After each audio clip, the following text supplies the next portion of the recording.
দিয়ে নতুন একটা সংবিধান তৈরি হতে হবে।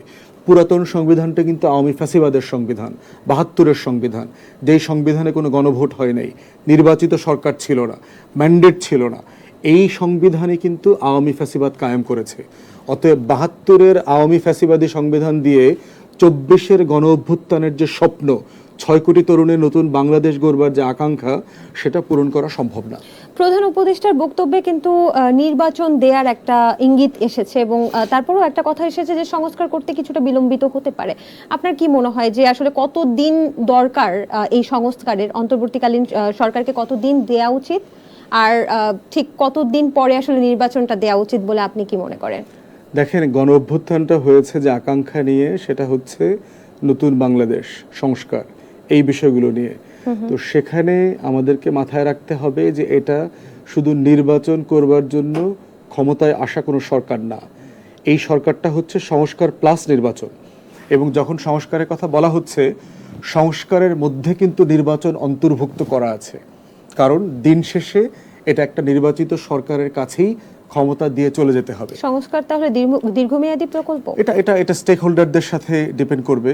যদি সকল রাজনৈতিক দল, ছাত্র জনতা তারা বোধ করেন যে 6 মাসের ভেতর নির্বাচন দেবে, 6 মাসের ভেতর নির্বাচন দেবে।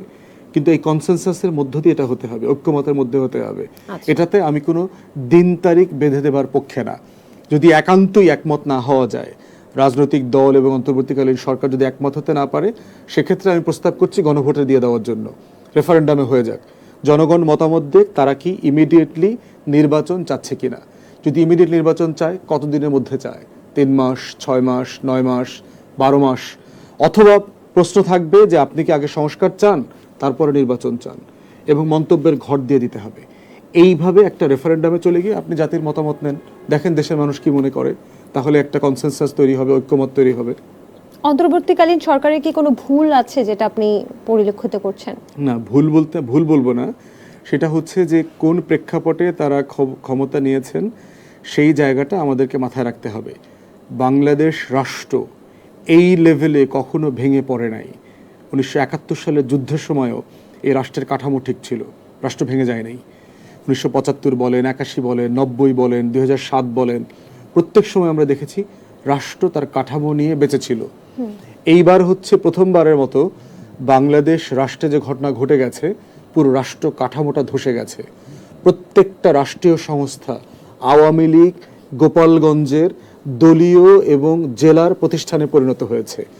আমাদের যে 60% পুলিশ সদস্য আছে, এরা আওয়ামী লীগের সরাসরি রিক্রুট।